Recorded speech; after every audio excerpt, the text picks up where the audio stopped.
This is Steve Zeltzer with WorkWeek, and there's an important struggle coming up for working people in this country of a critical union in the United States, United Automobile Workers, and their contract is coming up, and the union is making some major demands on the companies which have been very profitable. They've made billions and billions of dollars. And joining us to talk about this struggle in auto is Scott Houldierson. He's chair of Unite All Workers for Democracy. And that this caucus was key in fighting for a right of the membership to vote for the leadership of the union, which was passed, and for the first time in the history of the UAW. And now there's a contract coming up. So welcome to our show, Scott. Thank you for having me, Steve. So Scott, why don't we talk about the struggle in auto? The last strike was the General Motors strike that took place. And it was a militant strike. And now all three contracts, Stallantis, which used to be Chrysler, Ford, and General Motors, are coming up on September the 14th. First of all, what are the kind of conditions that auto workers face in the United States? Well, auto workers have been facing tough conditions for a very long time. During the 1930s, the workers in the auto industry fought back and famously founded the UAW. And, then they fought over the decades for improvements in their standard of working and living, both safety and on the shop floor. Always was a struggle for reducing line speed and, fighting against the speed up. And those struggles continue today. We still fight the speed up in the auto plants. We still fight for health and safety improvements. So those things continue. And it's a never-ending struggle to take on corporate greed. Greed never stops from the corporate suites, and the workers pay the price on the shop floor. So during the pandemic, we were considered essential workers, and we wound up back in the plants working elbow to elbow in many cases, and with very few safety protocols put in place, and even those were temporary. So we're right back to where we were prior to the pandemic, after all the lessons that could have been taken from the pandemic. And I mean, health and safety, having enough equipment to protect your health and safety, that was a struggle in auto and healthcare and many other areas. Workers weren't getting protection, masks and other protection. Now, the other issue is business unionism. A lot of unions are working with management. I've been to UAW conventions, and you used to have the General Motors and the companies there at the convention. And as a result of that, and maybe you can talk about it, labor management collaboration, they brought in two tiers. And in fact, I learned in the GM strike that some workers who were the cleaners at these plants were UAW members, but from another local, and they were told to cross the picket line during the General Motors strike.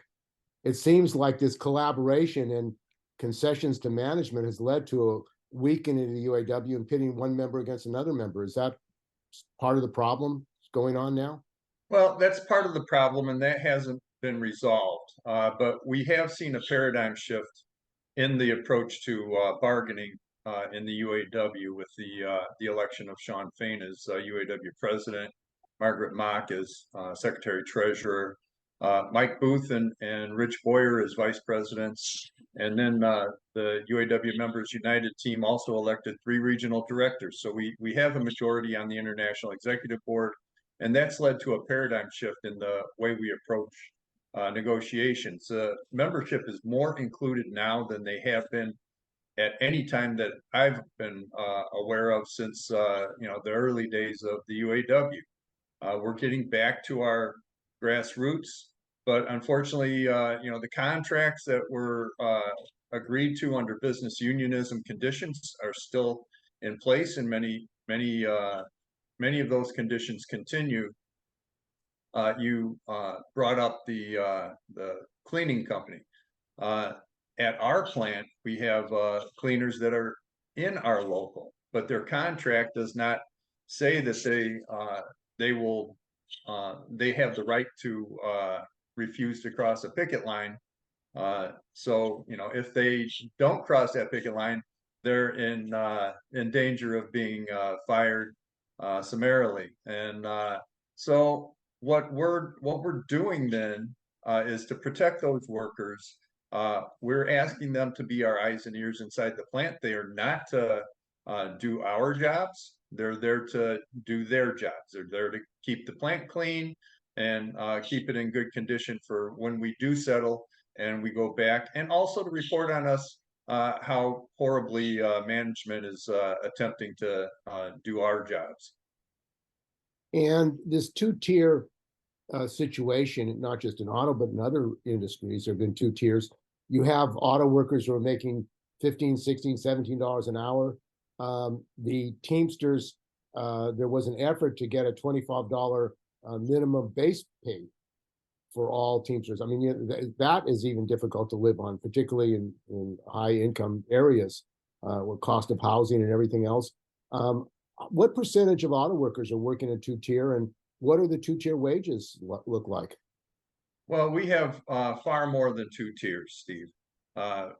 Nowadays, every worker that gets hired, with few exceptions, every worker that gets hired is hired on as a temporary worker. So they pay union dues, but they're not covered under the just cause clause of our contract. Only under discrimination, if they're terminated for discrimination, we have some protection for them there. But they're basically on an extended probationary period for up to 2 years. Now in Ford, they have turned them over much more quickly. I think that's because with layoffs, they want them to come back after the layoff, and we've had issues with the supply chain that actually proved to be helpful for us as we go into contract negotiations, because they haven't been able to build the inventory that they wish they could have. Yeah, we have, like I said, many tiers. First tier is temps. They don't gain seniority until after the company turns them over at some point, and that can be up to 2 years. At that point, they become a in progression employee, and they have an 8-year progression to top pay, but not top benefits. They don't have pensions. They have a 401k match, which is reliant on the oscillations of Wall Street to put away for their retirement. If they're coming close to retirement and Wall Street takes a crash, they're in sorry shape for retirement. And that same 401k, the company puts in $40 a week if they work 40 hours. If they're not laid off, they'll put in $40 a week towards their health care in retirement. So now they're also left with that 401k to purchase health care in arguably the most expensive years to purchase health care in your entire life, right? So that's the second tier. We also have a couple of entire plants that can never reach top pay. Those are more in the parts sector of Ford. In GM, they have GM LLC and GMCH. All of those have a different tier without the possibility for top pay ever.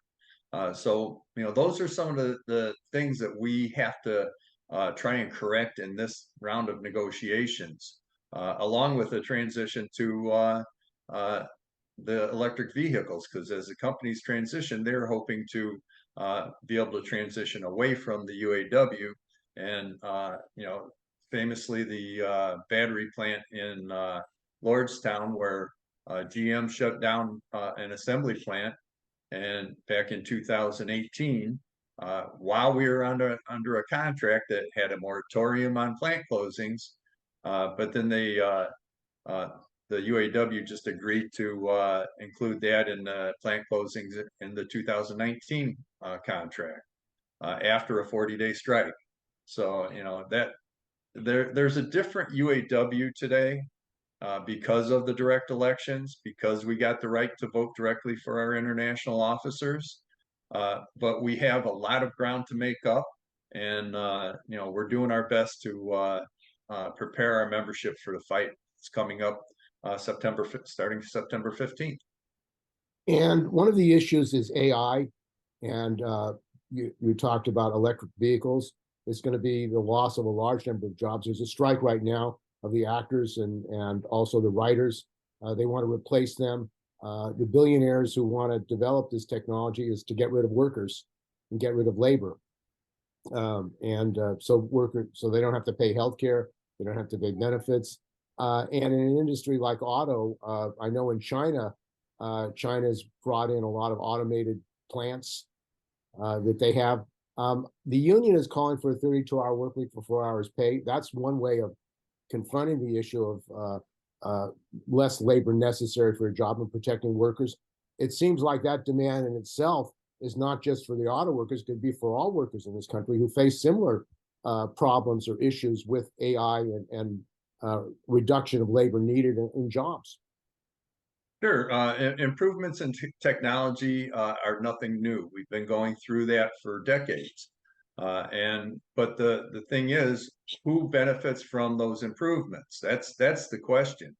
As it stands now, it's the capitalists, the CEOs, it's the people at the top that take all of the profits from those improved technologies.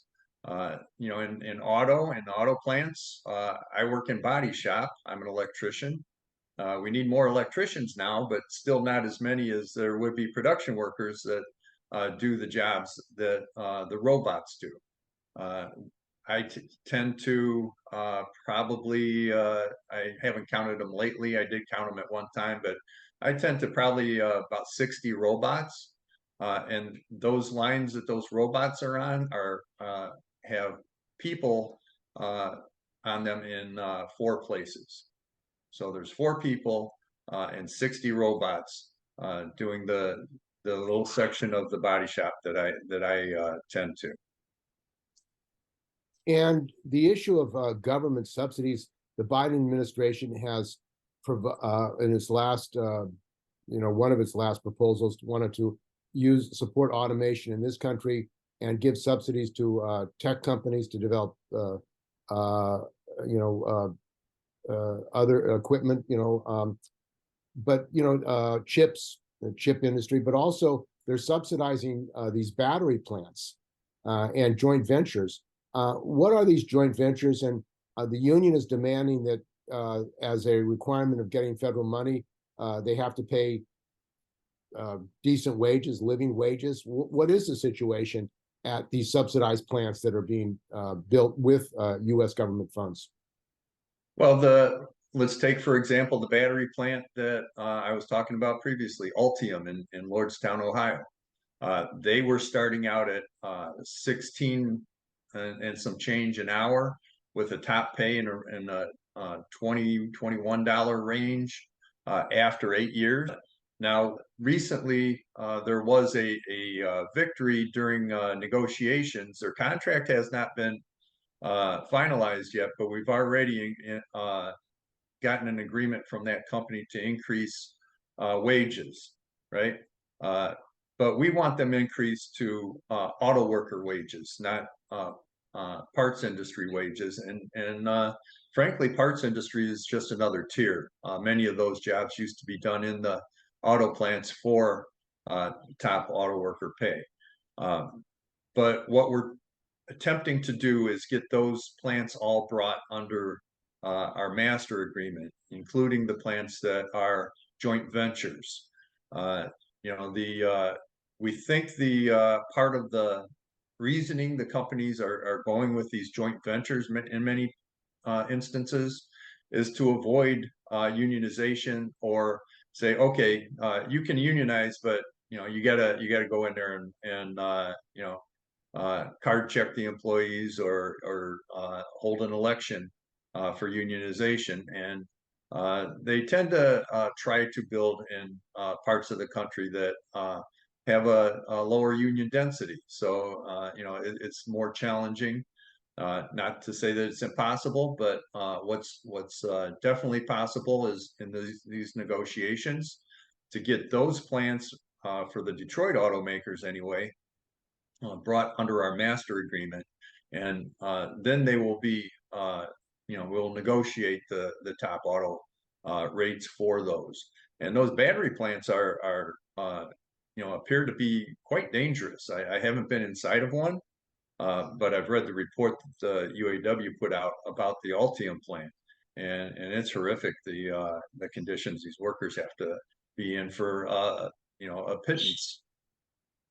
And one of the major issues, of course, is outsourcing. In the post-war period, companies left the industrial north and went to the south. Then they went to Mexico, and then they went to Asia.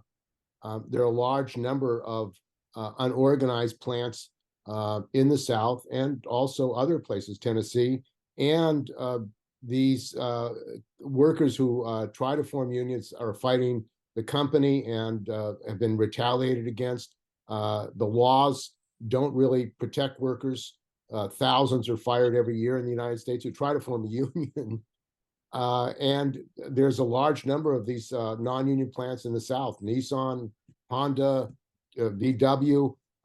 What is your struggle of the unionized plants is obviously connected to whether they're going to be used. I mean, if you're weak, it's going to be harder to organize in the South. How do you see the struggle that you're facing now connected to all the unorganized plants, both auto and parts plants in the United States and also internationally? Yeah, it's very important, this struggle to the overall working class. This struggle that we're going through now, if we're successful, and there's no guarantee. We're it's going to be a struggle. The companies are not going to just roll over. We're going to have to fight. So if we're successful in this fight, and we can show that being a UAW member means you're going to get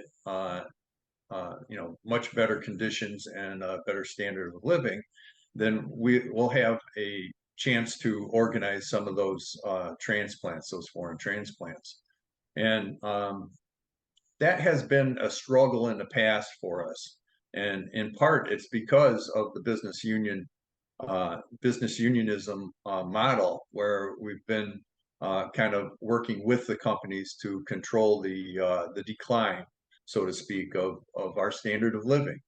And if we're fighting and showing folks that we are a fighting force to make their lives better, to make our lives better, once we do that, we can have a better opportunity, I think, to organize those plants that have proven to be very difficult to organize in the past. And also, these companies and foreign companies, auto companies, have built tremendous operations in Mexico with auto workers there and parts workers. At Matamoros, there was a strike of 70,000 parts workers. It seems like the connection between U.S. auto workers, Canadian, and especially Mexican workers is really critical in this struggle. How do you see that relationship and the need for unified force fighting the same companies really on both sides of the border? Yeah, we see that as critical to building power for the working class, right? UAWD has a international solidarity committee, and we're always trying to build those relationships with workers in Mexico and Canada and beyond. But we have to start in our neighborhood first. That's where we have the most in common, and where we have the most ability or the best ability to work in tangent. This year, the auto contract for the UAW and the auto contracts for Unifor expire almost concurrently. I think they're 4 days apart. So, we have, I know President Fain has reached out to the Unifor president, and Lena Payne, is that her name? I'm not sure. I think so. Anyway, he has indicated that we would prefer to work together, and we'll see whether we're getting a response from that. Also, in Mexico, the independent union movement is on fire. And a lot of that is due to the changes in the Mexican labor law that took place a few years ago, and also the changes to NAFTA. To be perfectly honest with you, there is some enforcement ability under the new provisions of the U.S. Mexico Canada trade agreement. And at the GM plant in Silao, one of the things is some workers took solidarity action during the GM strike. Maybe you They can did. talk about that, and that kind of solidarity sounds like the way forward, really, in fighting these companies. It absolutely is the way forward to fight these companies, because right now, they've gotten used to whipsawing us even within our own union. Now that we're getting away from that, they've also been using nationalism to try and whipsaw us. The companies don't recognize national borders any more than they have to, and even then they just bribe people to look the other way for their discretions, right? Indiscretions, I should say. And so, if we're going to take on global corporations, we're going to have a global solidarity in this fight for a better standard of living and working for the working class all over the world. But here we are in the United States, and we're still fighting that struggle. That struggle never ends. And of course, like companies like Caterpillar, when workers go out here, they increase production in Brazil or wherever, Belgium. Do you see the possibility of workers having an international strike? I mean, shutting down a company internationally, having pickets around the world saying we're not going to allow the companies to pit one group of workers in one country against a group of workers in another country. Well, we can always dream, but I think we're a long ways from that kind of solidarity. But it's definitely something we should be working towards. And there are three contracts coming up at the same time. The last national strike of all auto companies was in 1970, I believe. How is this going to take place if there is a strike? What is the strike fund? And are workers prepared in the UAW to take on these companies who, as you've said, have made a lot of money, billions of dollars over many years because of your poor conditions, your poor benefits, and the fact that they've been able to get away with substandard wages and conditions?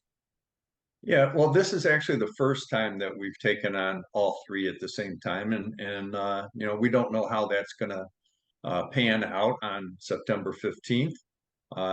I'm confident that President Fain and the International Executive Board is thinking about the strategy behind that, and there has to be a way to protect our strike fund while at the same time taking on this struggle. By raising the strike pay to $500 a week, we've made it easier for our members to sustain a lengthy strike. But at the same time, it does, bring our strike fund down more dramatically, more quickly. So we have to be careful about how we approach that. And as far as the workers being prepared, I'd say they are more prepared now than they have ever been, and that's in large part due to President Fain's very public face on the issues. In fact, he's doing another Facebook Live later today, and he will be talking directly to the members that elected him, and the ones that didn't elect him, the ones that didn't vote for him. But we've never seen that in contract negotiations in the past. It's always been an information blackout during negotiations until there was a tentative agreement. And then they would come around trying to sell the tentative agreement because they didn't prepare us for what was in it. And so, now it's going to be a different approach. I think it's a much more healthy approach to contract negotiations. And yeah, I think that openness has energized our members. Are there members that live paycheck to paycheck? Of course there are. Our wages have lost tremendous buying power to with the inflation over the past decade, and our wages have not kept up. So that's why COLA is such an important part of the contract negotiations, so that whatever standard of living we can get out of this contract, we can hopefully maintain it through cost of living adjustments. And this COLA is an important issue with inflation in this country. And it was an issue that was part of the graduate students, UAW graduate students and researchers who went on strike. They dropped the demand for COLA and did not pursue it. But it seems like the COLA issue is not just an issue for the UAW, but all workers in this country. What do you see about building a movement for COLA and joining with other unions? Since, as you say, this is not just about the UAW, it's about all workers in this country, of a unified force that all workers should get COLA. All unions should be having that to defend their living conditions. Sure, and we know that COLA works to help hedge inflation. There's COLA on Social Security benefits, so we see how it works. We see that it works.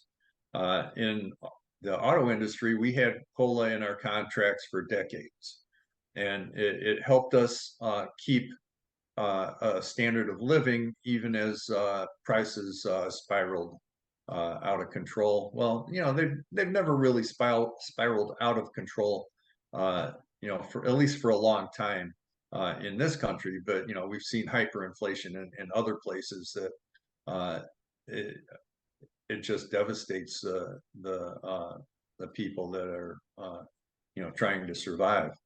So yeah, though that's an important aspect of contract negotiations, and hopefully it spreads like wildfire to the rest of the working class.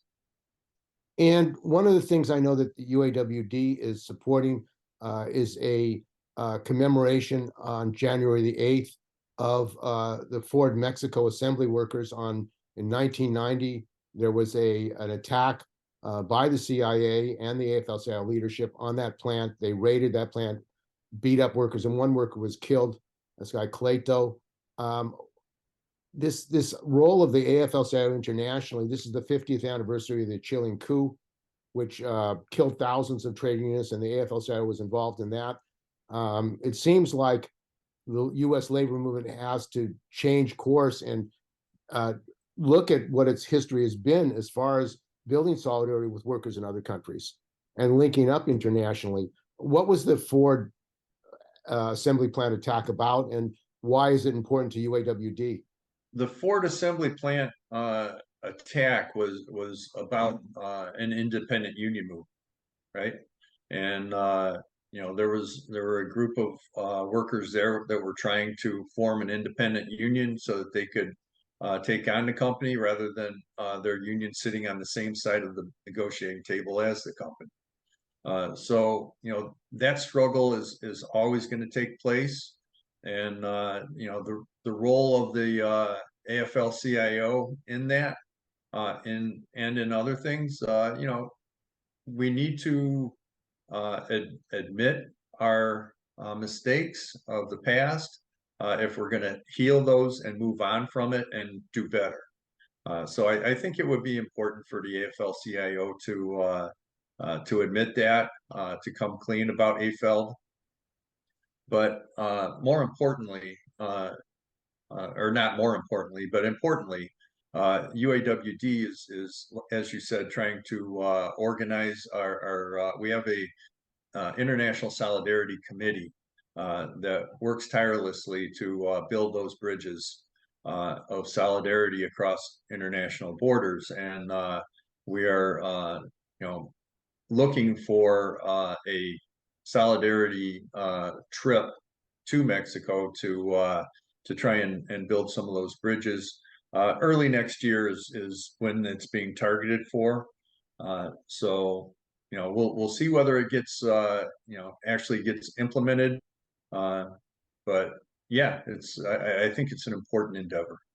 And today with social media, workers are using that to get their stories out, their information.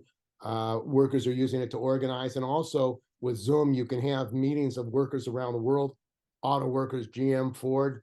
And you're also, I know, showed babies and banners about the real history of the UAW, which most people don't know about, the role of women Yeah. in organizing the UAW plan. It seems like this communication technology is offering workers an opportunity to really do education and break the information blockade. Yeah, we need to take advantage of it before they try taking it away from us. Because when we're successful, that's what they do. They figure out how to put a wedge in there and break up that success. Well, I know that the workers, parts workers of Matamoros, were broadcasting their rallies live on Facebook, so workers in Mexico around the world could watch that. Sounds like having a labor channel live streaming with workers, press conferences, rallies, that can help build solidarity and educate workers on not just in this country but globally.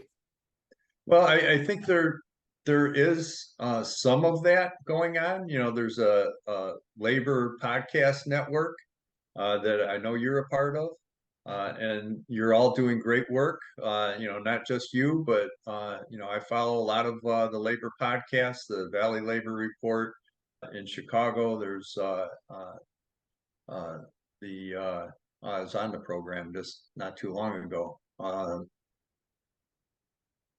Jerry 100, Mead's program. 170 shows. It's growing. Yes, there are so many to choose from now.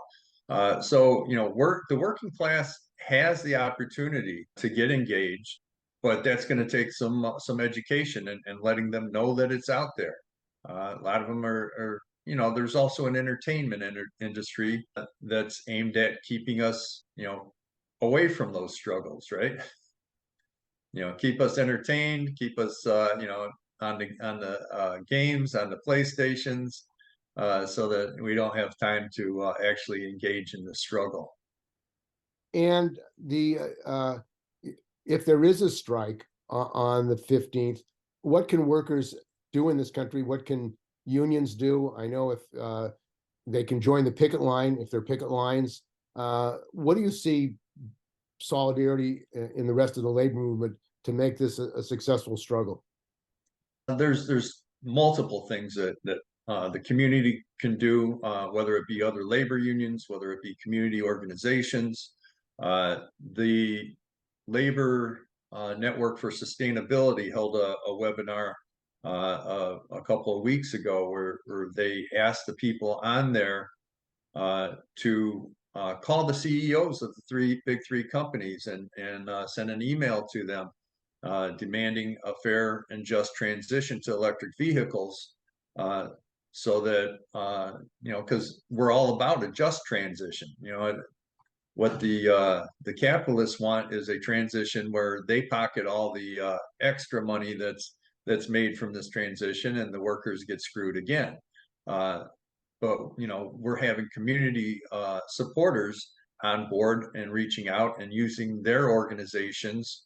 And there's a whole list of organizations that signed on to that for their political influence, whatever it happens to be, to put pressure on the companies to open their pocketbooks up and provide a good contract for auto workers. In addition to those kind of outreach, when you visit the picket line, bring some stuff for the picket or for the strike pantries. Just words of encouragement, those go a long way. Driving past honking, that's the least you can do, right? But it's still it's encouraging to the people that are out there on the picket line when somebody drives fast and honks and gives them a wave and a solidarity fist. it helps with morale. And that's what it's really about, is keeping the morale of the workers that are in the struggle. They're at the tip of the spear, keeping their morale up and allowing them to fight one day longer to get the contract that they deserve. And how can people get in touch with UAWD? Oh, we're easy to get in touch with on Facebook. You can just go to Unite All Workers for Democracy, or you can find our website, uawd.org. And there's a whole treasure trove on our website. Our webmasters are really good at what they do, and they're all volunteers too. So it's amazing the breadth of what's on our website. Okay, well, I want to thank you very much for joining us. We've been talking with Scott Houldierson.